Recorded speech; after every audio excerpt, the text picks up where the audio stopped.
Well known personality, TV کی well known personality, یہ خطیب جامع مسجد مدینہ گولڈن، ٹی وی ان کی وجہ سے پہچانا جاتا ہے. سبحان اللہ سبحان اللہ، یہ ٹی وی کی وجہ سے نہیں. سبحان اللہ سبحان اللہ.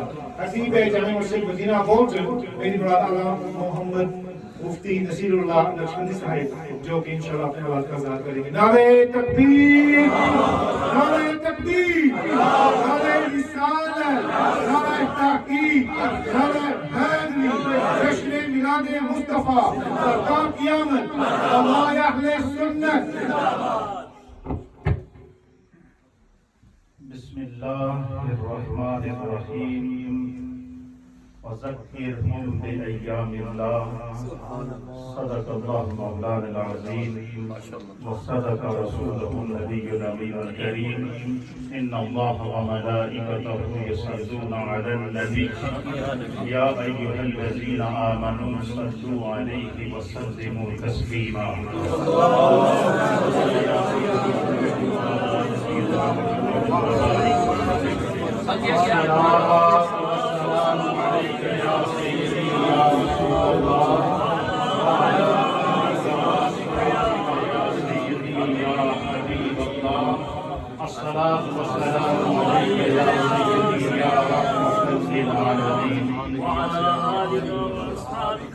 حمد و صلات کے بعد جی بسم اللہ. نہایت ہی محترم و محترم سالار نقشبند، سبحان اللہ. مشائخ نقشبند کی بہار، سلسلہ عالیہ نقشبندیہ مجددیہ چورائیہ کا روشن اور منور عظیم وہ چہرہ کہ جسے دیکھیں تو اپنے اسلاف یاد آ جاتے ہیں.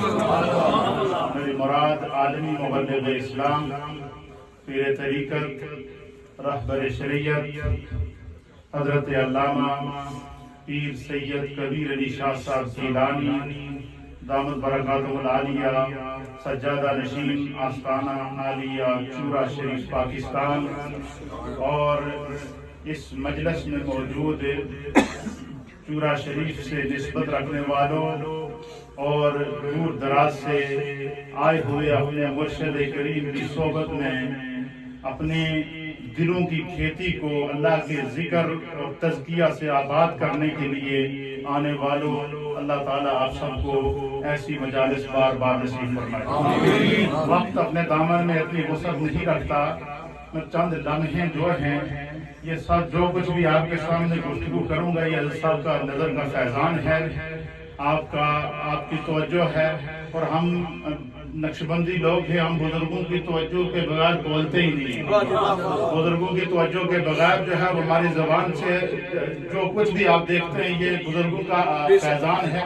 ہم میں کچھ نہیں ہے، چند کام کی باتیں کروں گا اور جس سے یہ بتاؤں گا آپ کو کہ یہ جو آپ نے دیکھا کہ جیسے ہی قبلہ پیر صاحب تشریف لائے تو ذکر کی بہار آئی یعنی ہر طرف اللہ کی صدائیں تھی یعنی تھی. میں آپ کو اس کے اوپر ایک حدیث سناتا ہوں کہ یہ اللہ والے تمہیں کیوں بار بار ذکر کراتے ہیں، کیوں اللہ کی ضربیں لگواتے ہیں، کیوں ہماری زبانوں کو سبحان اللہ و بحمدہ سے تر رکھتے ہیں، کیوں ہماری زبانوں کو اللہ اکبر کی صداؤں سے بلند رکھتے ہیں. نبی پاک صلی اللہ تعالیٰ علیہ وآلہ وسلم کی مجلس لگی تھی.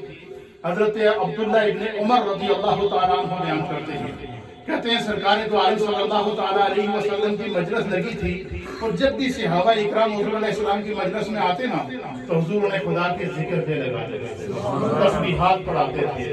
کہتے تھے حضور کے سبحان اللہ والحمدللہ، سبحان اللہ وبحمدہ، سبحان اللہ العظیم. اللہ کے ذکر سے اپنی زبانوں کو تر رکھا کرو. حضور بار بار انہیں اللہ کے ذکر کی تاکید کیا کرتے تھے.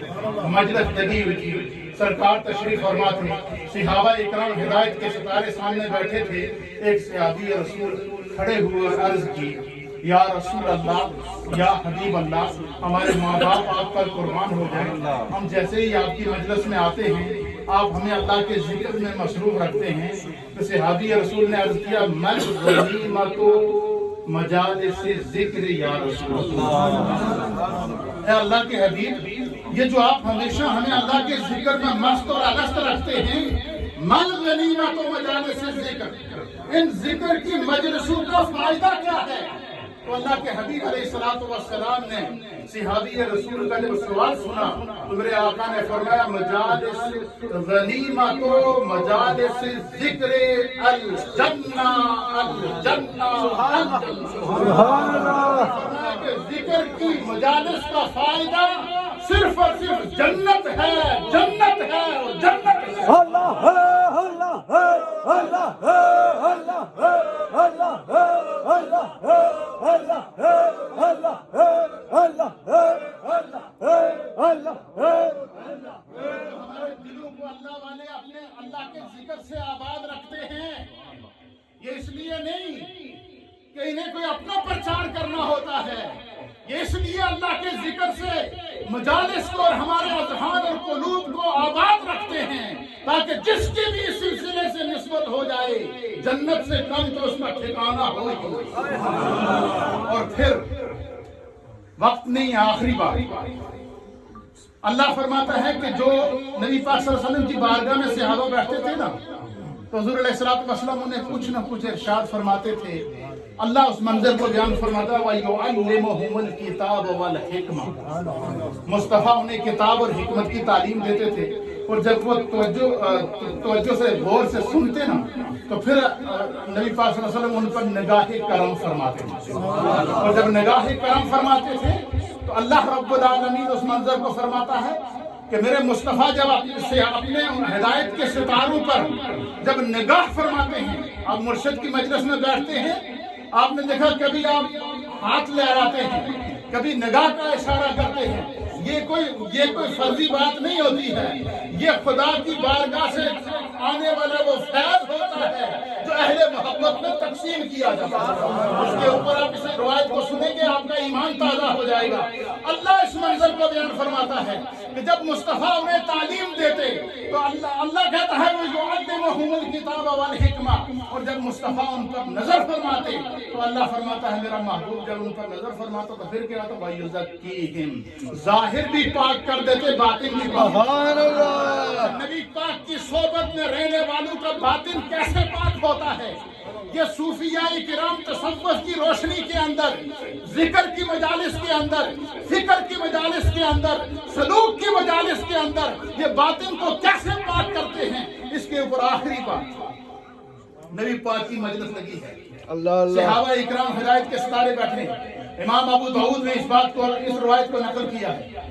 میں آج ابو داؤد شریف پڑھ رہا تھا تو میرے سامنے یہ روایت ہے، آپ یقین کریں میں پیر صاحب کا چہرہ سامنے آ گیا اور میں نے نیت کر لی تھی کہ میں آج پیر صاحب کو یہ روایت سناؤں، سبحان اللہ۔ فیض حاصل کروں۔ نبی پاک کی مجلس لگی ہے، صحابہ اکرام ہدایت کے ستارے بیٹھے ہیں، سرکار کا دیدار کر رہے ہیں، تو حضرت عبداللہ ابن عمر کہتے ہیں کہ اتنے میں ایک شخص ہے جو نیا تھا، ہم نے اس سے پہلے اس کو نہیں دیکھا، کہتے ہیں وہ جیسے ہی سامنے اس سے آئے تو نبی پاک صلی اللہ علیہ وسلم نے اشارہ کیا، حضور نے فرمایا جس نے دنیا میں چلتا پھرتا جنتی دیکھنا ہو وہ دیکھو سامنے سے آئے۔ سبحان اللہ۔ جیسے سرکار نے اشارہ کیا نا، حضرت عبداللہ ابن عمر کہتے ہیں سرکار کی انگلی کے ساتھ جتنے صحابہ اکرام حضور کی مجلس میں بیٹھتے سب ان کو دیکھنا شروع ہو گئے۔ سبحان وہ اللہ۔ آئے سرکار کے قدموں میں بیٹھ گئے، کہتے ہیں دوسرے دن پھر مجلس لگی، پھر وہی شخص آیا، پھر سرکار دو عالم صلی اللہ علیہ وسلم نے فرمایا کہ جس نے چلتا پھرتا جنتی دیکھنا ہو وہ دیکھو سامنے سے آ رہا۔ سبحان اللہ۔ کہتے ہیں تیسرے دن پھر مجلس لگی، پھر سرکار دو عالم صلی اللہ علیہ وسلم نے یہی فرمایا۔ حضرت عبداللہ ابن عمر کہتے ہیں کہ رب کعبہ کی قسم میں نے دل میں نیت کر لی کہ اتنا خوش قسمت شخص ہے کہ 3 دن سے سرکار اعلان کر رہی ہے کہ جس نے جنتی دیکھنا ہو وہ میرا غلام ہے، اس کو دیکھ لو یہ جنتی ہے۔ اچھا اب جب دور دراز سے جو صحابہ آتے تھے نا تو سرکار دو عالم صلی اللہ علیہ وسلم کی بارگاہ میں جو انصار مدینہ تھے، جو مدینہ پاک کے جو صحابہ جو وہاں کے مقیم صحابہ تھے وہ آگے بڑھ کر حضور سرکار علیہ السلام کی بارگاہ میں عرض کرتے تھے یا رسول اللہ آپ کے اس مہمان کو آج ہم اپنے گھر میں مہمان بنانا چاہتے ہیں، آپ اجازت ارشاد فرمائیں۔ حدیث کے اندر آتا ہے کہ حضور اعلان فرمایا کرتے تھے آج فلاں نے فلاں کی مہمان نوازی کا اعلان کیا ہے خدا اس کے رزق میں اور اس کے گھر میں برکتیں عطا فرمائے۔ ابن عمر کہتے ہیں کہ میں نے دل میں نیت کی کہ 3 دن سے اس شخص کو سرکار جنت کی بشارت دے رہے ہیں، میں اس شخص کو اپنے ہاں مہمان ٹھہراؤں گا، اس کی اداؤں کو نوٹ کروں گا، اس کی مجلسوں کو نوٹ کروں گا، اس کو دیکھوں گا کہ آخر اس میں وہ کیا بات ہے کہ 3 دن سے میرے آقا فرما رہے ہیں کہ اس میں جنت دیکھنا اسے دیکھیے۔ سبحان اللہ۔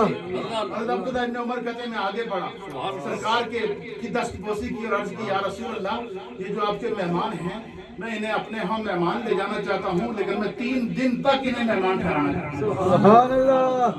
کیا کرنا چاہتا ہوں؟ 3 دن تک انہیں اپنے ہاں ٹھہرانا چاہتا ہوں۔ یہ سنن ابو داؤد کی صحیح حدیث کا متن ہے، اس تشریح آپ کے سامنے سبحان اللہ۔ حضور علیہ السلام نے اعلان کیا کہ عبداللہ ابن عمر نے ہمارے اس غلام کی 3 دن کے لیے مہمان نوازی کا اعلان کیا ہے، خدا عبداللہ کے رزق میں، اس کے گھر میں اور اس کی عمر میں برکتیں عطا فرمائے۔ سبحان اللہ۔ عبداللہ ابن عمر کہتے ہیں میں ان کو لے گیا گھر پر، کہتے ہیں میں دن رات خلوت جلوت، جب وہ نماز پڑھتے تو میں نوٹ کرتا کہ کس طرح نماز پڑھ رہے ہیں، جب وہ وضو کرتے تو میں نوٹ کرتا کس طرح وضو کر رہے ہیں، جب وہ کھانا کھاتے تو میں نوٹ کرتا کس طرح کھانا کھا رہے ہیں، جب وہ کوئی بھی عمل کرتے حضرت عبداللہ ابن عمر کہتے ہیں کہ میں اس کو نوٹ کرتا تھا اور میری نیت یہ تھی کہ میں چیک تو کروں کہ آخر اس میں وہ کون سی بات ہے کہ جس کی وجہ سے سرکار 3 دن سے فرما رہے ہیں کہ جس میں جنتی دیکھنا وہ سامنے سے آ رہا ہے۔ سبحان اللہ۔ آخر کہتے ہیں جب 3 دن پورے ہو گئے حضرت عبداللہ ابن عمر کہتے ہیں کہ میں اس نتیجے پر پہنچا کہ رب کعبہ کی قسم میں نے اس شخص میں کوئی ایسی بات نہیں دیکھی جو میں کرتا ہوں اور وہ نہ کرتا، کوئی ایسی نئی بات نہیں تھی کہ جو عمل وہ کرتا ہو اور میں نہ کرتا ہوں، کوئی ایسی جیسے عام ایک روٹین تھی، 5 وقت کی نماز پڑھتے تھے، ٹائم پر کھانا کھاتے تھے، گفتگو کرتے تھے، اور کوئی ایسی نئی بات نہیں تھی کہ جس بات نے مجھے متاثر کیا۔ کہتے ہیں جب 3 دن پورے ہوئے نا حضرت عبداللہ ابن عمر کہتے ہیں میں نے ان سے کہا کہ تجھے اس مصطفیٰ کا واسطہ دیتا ہوں جنہوں نے 3 دن سے تجھے جنتی ہونے کی بشارت دی، میں 3 دن سے تمہارا ہر عمل نوٹ کر رہا ہوں، لیکن میں نے تیرے اندر کوئی ایسی بات نہیں دیکھی جو تو کرتا ہو اور میں نہ کرتا ہوں۔ اللہ کے لیے یہ بتا دے کہ وہ کون سا عمل ہے کہ جس کے اوپر مصطفیٰ نے تمہیں 3 دن سے جنتی ہونے کا اعلان کیا ہے اور تجھے بشارت دی ہے۔ وہ صحابی رسول عرض کرنے لگے میں تو گناہگار سا بندہ ہوں، عام آدمی ہوں، سرکار سے محبت کرتا ہوں، لیکن ایک بات ضرور ہے کہ میں جب سے حضور علیہ السلام نے مجھ پر نگاہ ڈالی ہے، جب سے آپ نے نظر کرم فرمائی ہے، جب سے ایمان کی دولت مجھے نصیب ہوئی ہے، تو سرکار نے ایک دفعہ نگاہ بھر کے دیکھا تھا تو اس نگاہ نے میرا باطن بھی پاک کر دیا تھا، ظاہر بھی پاک کر دیا تھا۔ البتہ ایک عمل میں ضرور کرتا ہوں کہ میں ہر روز جب رات کو سوتا ہوں تو اس حال میں سوتا ہوں کہ میں پہلے اپنا محاسبہ کرتا ہوں، اور محاسبہ کرنے کے بعد میں یہ سوچتا ہوں کہ کیا کوئی کسی شخص کے بارے میں، کسی مسلمان کے بارے میں یا کسی انسان کے بارے میں میرے دل میں کسی کے بارے میں کوئی بوجھ تو نہیں ہے، میرے دل میں کسی کے بارے میں کینہ تو نہیں ہے، میرے دل میں کسی کے بارے میں حسد تو نہیں ہے۔ کہتے ہیں کہ میں ہر روز رات کو سونے سے پہلے دل کو کینے سے پاک کر کے سوتا ہوں، دل کو بغض سے پاک کر کے سوتا ہوں، دل کو حسد سے پاک کر کے سوتا ہوں۔ ورنہ فرمایا میرا یہی عمل ہے، اور میرے اس دل کے راز سے اللہ کے حبیب واقف ہیں، اور مصطفیٰ یہ اللہ جو فرماتا ہے وَيُزَكِّيهِمْ کہ مصطفیٰ باطن کو پاک کر دیتے تھے، اور جس پر نگاہ پڑی پھر کیا سے کیا ہو گیا۔ حضرت صدیق اکبر رضی اللہ تعالیٰ عنہ کو دیکھیے کہ جب نگاہ مصطفیٰ نے پاک کیا تو صدیق کا ظاہر ہی پاک نہ ہوا، حضرت صدیق کا مال بھی پاک ہو گیا، آپ کی صحبت بھی پاک ہو گئی، آپ کی خدمت بھی پاک ہو گئی، جلوت بھی پاک ہو گئی، دنیا میں بھی ساتھ مصطفیٰ کا ملا، غار میں بھی مصطفیٰ کا ساتھ ملا، مزار میں بھی مصطفیٰ کا ساتھ ملا، جب دنیا میں بھی اور آخرت میں بھی مصطفیٰ کے ساتھ ملا، جنت میں بھی مصطفیٰ کریم کے ساتھ ملے۔ یہ سب کچھ صدیق اکبر کو کیا ملا؟ صحبت مصطفیٰ اور نگاہ مصطفیٰ کا فیضان، اور پھر یہ جو سلسلہ عالیہ نقش بندیہ کہ ساری خیرات جناب صدیق اکبر کے در سے صدیق اکبر اللہ اللہ اللہ اللہ اللہ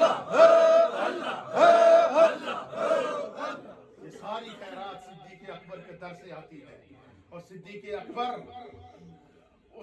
ان اپنے محبوبوں کا انتخاب کرتے ہیں، اور پھر پاکستان کے اندر اگر سلسلہ عالیہ نقش بندیہ مجددیہ کی جڑ اور بنیاد ہے تو وہ چورا شریف ہے۔ سبحان اللہ، بے شک مجدد پاک کا جو براہ راست فیضان اگر سلسلہ نقش بندیہ کے اندر پاکستان میں کسی کو نصیب ہوا تو وہ اس درگاہ کا نصیب ہوا۔ اور یہ بات یاد رکھیے گا، یہ تصویر مجدد پاک بیٹھے ہیں ہمارے سبحان اللہ، کہ مجدد پاک کی ڈیوٹی اس خاندان کی لگائی گئی ہے کہ پاکستان میں مجددی فیض کو تقسیم کرنا ہے، اور مجددی فیض کو وارث بنا کر عاشورہ شریف کو پاکستان کے اندر بھیجا گیا ہے۔ اللہ پاک ہمیں ان بزرگان دین اور مشائخ اعظام کی سچی محبت اور سچی صحبت نصیب فرمائے۔ سبحان اللہ۔